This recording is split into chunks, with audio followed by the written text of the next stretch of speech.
Hello everyone, this is Manisha Chauhan and welcome back to Education Unfurled Biology। आजकल news में आए दिन किसी न किसी के सुसाइड की खबरें बनी रहती हैं, चाहे फिर वो कोई स्टूडेंट हो या फिर कोई फिल्म स्टार।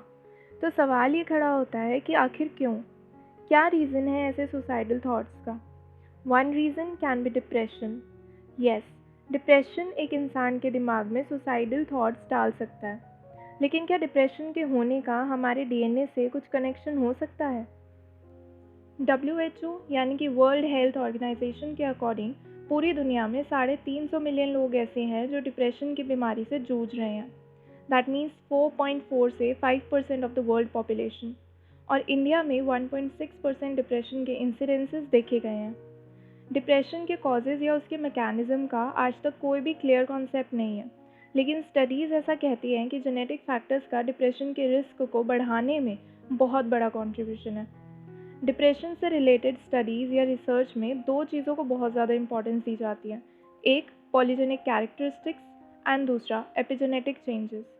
पॉलीजेनिक कैरेक्टरिस्टिक्स से यहाँ ये मतलब है कि डिप्रेशन के होने की वजह कोई एक जीन नहीं बल्कि बहुत से जीन्स होते हैं।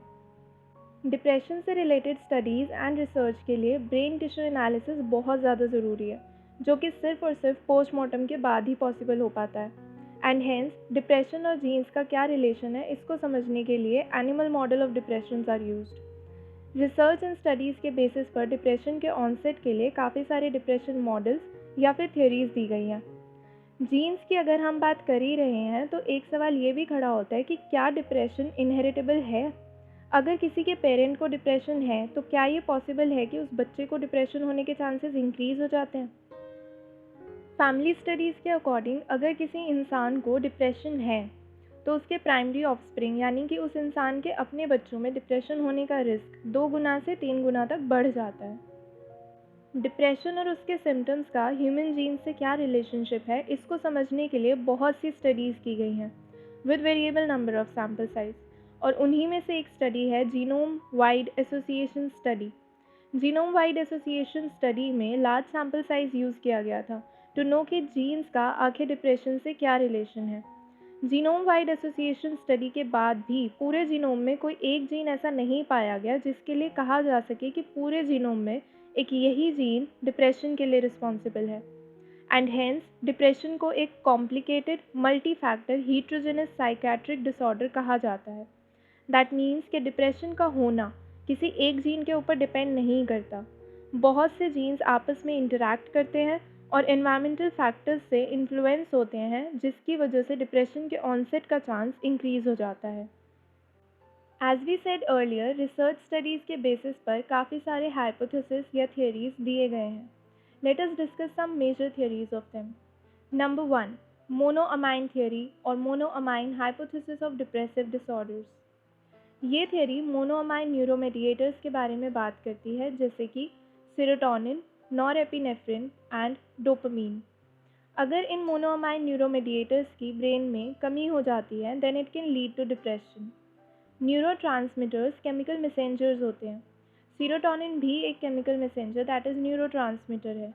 ये ब्रेन सेल्स यानी कि न्यूरॉन्स में एक न्यूरॉन से दूसरे न्यूरॉन में सिग्नल भेजने का काम करते हैं और इसके लिए प्री साइनेप्टिक क्लेफ्ट से सिग्नल को साइनेप्टिक क्लेफ्ट में ले जाया जाता है and finally post synaptic cleft में, दैट इज़ एक न्यूरॉन से दूसरे न्यूरॉन में। यहाँ पर एक इम्पॉर्टेंट जीन हम डिस्कस करेंगे that is SLC6A4, that is solute carrier family 6 member 4 gene. ये जीन क्रोमोसोम 17 के लॉन्ग आर्म पर प्रेजेंट होता है। ये जीन सेरोटोनिन ट्रांसपोर्टर्स बनाता है। That means this gene encodes for serotonin transporters. ये ट्रांसपोर्टर्स सेरोटोनिन को साइनेप्टिक क्लेफ्ट से प्री साइनेप्टिक न्यूरॉन में वापस से ट्रांसपोर्ट करने का काम करते हैं। दैट मीन्स सेरोटोनिन को रीअपटेक कराने में सेरोटोनिन ट्रांसपोर्टर्स वर्क करते हैं, जिसकी वजह से प्री साइनेप्टिक क्लेफ्ट में सेरोटोनिन की मात्रा इंक्रीज़ हो जाती है एंड हेंस मैसेज की ट्रांसमिशन जो होनी थी सेरोटोनिन के थ्रू वो नहीं हो पा रही है। डिप्रेशन की ट्रीटमेंट के लिए सेरोटोनिन रीअपटेक इनहिबिटर्स यूज़ होते हैं, जो सेरोटोनिन को वापस प्री साइनेप्टिक क्लेफ्ट में ट्रांसपोर्ट होने से रोकते हैं एंड इसकी वजह से मैसेज जो है वो आराम से एक न्यूरॉन से दूसरे न्यूरॉन तक पहुंच जाएगा and hence selective serotonin reuptake inhibitors that is SSRI के एक्शन की वजह से सेरोटोनिन की मात्रा ब्रेन में वापस से इंक्रीज हो जाएगी। Number 2, stress as a cause of depressive disorder. Science ये मानता है कि अगर स्ट्रेस सिस्टम बहुत ज़्यादा टाइम तक एक्टिवेट रहे तो ह्यूमन बॉडी के ऊपर हार्मफुल इफेक्ट होता है and in fact obesity, heart disease and depression जैसी बीमारियों का रिस्क बहुत गुना तक बढ़ जाता है। जब हमारी बॉडी स्ट्रेस में होती है तो हमारी बॉडी स्ट्रेस रिस्पॉन्स सिस्टम को एक्टिवेट करती है, जिसे हम बोलते हैं HPA axis, that stands for hypothalamic pituitary adrenal axis. इस सिस्टम के कुछ कंपोनेंट्स हैं जैसे कि hypothalamic neurosecretory cells, pituitary gland and adrenal cortex. ये सिस्टम ब्लड के अंदर कॉर्टिसोल लेवल को बढ़ाता है अगर बॉडी स्ट्रेस में है।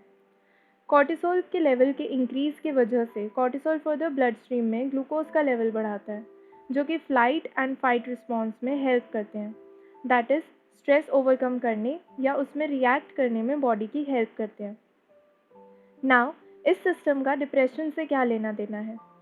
Stress induced theory of depressive disorders onset ये मानती है कि अगर हमारी बॉडी स्ट्रेस में है और HPA सिस्टम हाइपर एक्टिव है तो डिप्रेशन होने के चांसेस या फिर रिस्क इंक्रीज हो जाता है।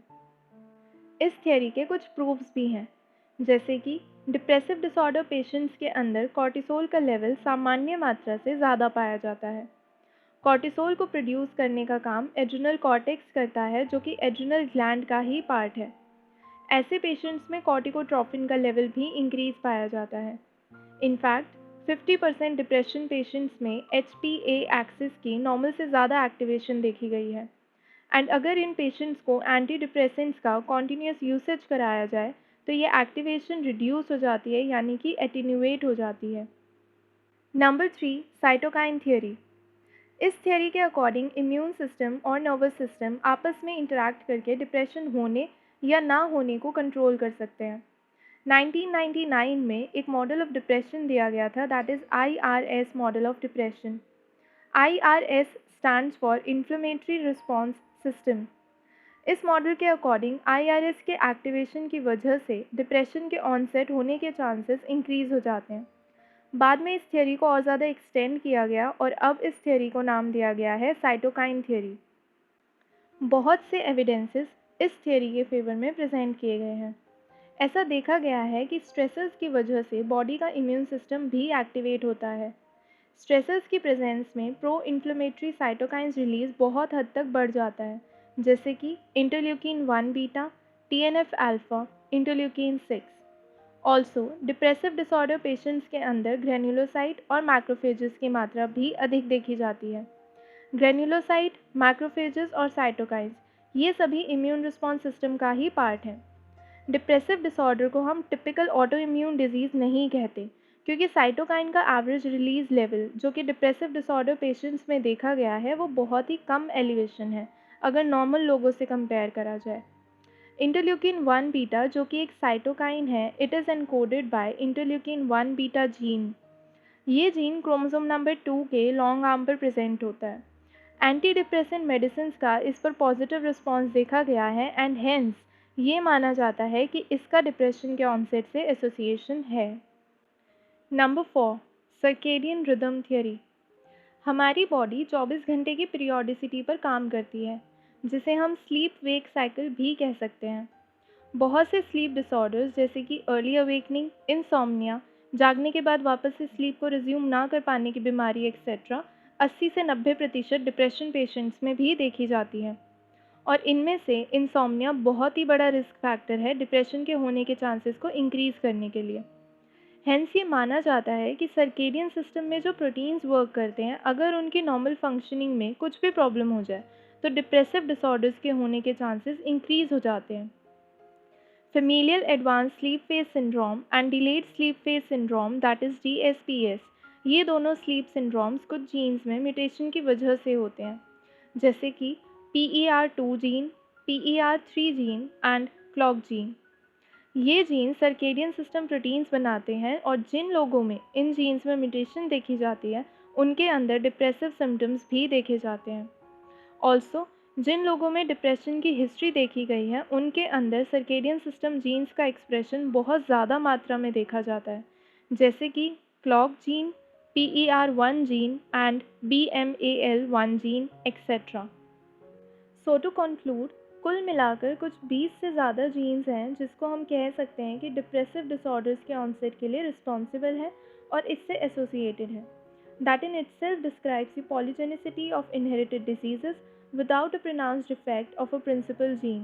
That is, किसी एक जीन के बहुत ज़्यादा इफेक्ट होने के बजाय बहुत से जीन्स आपस में इंटरेक्ट करके डिप्रेसिव डिसऑर्डर्स के ऑनसेट या उनके अकरेंसेस के लिए रिस्पॉन्सिबल होते हैं। आज के लिए इतना ही दोस्तों।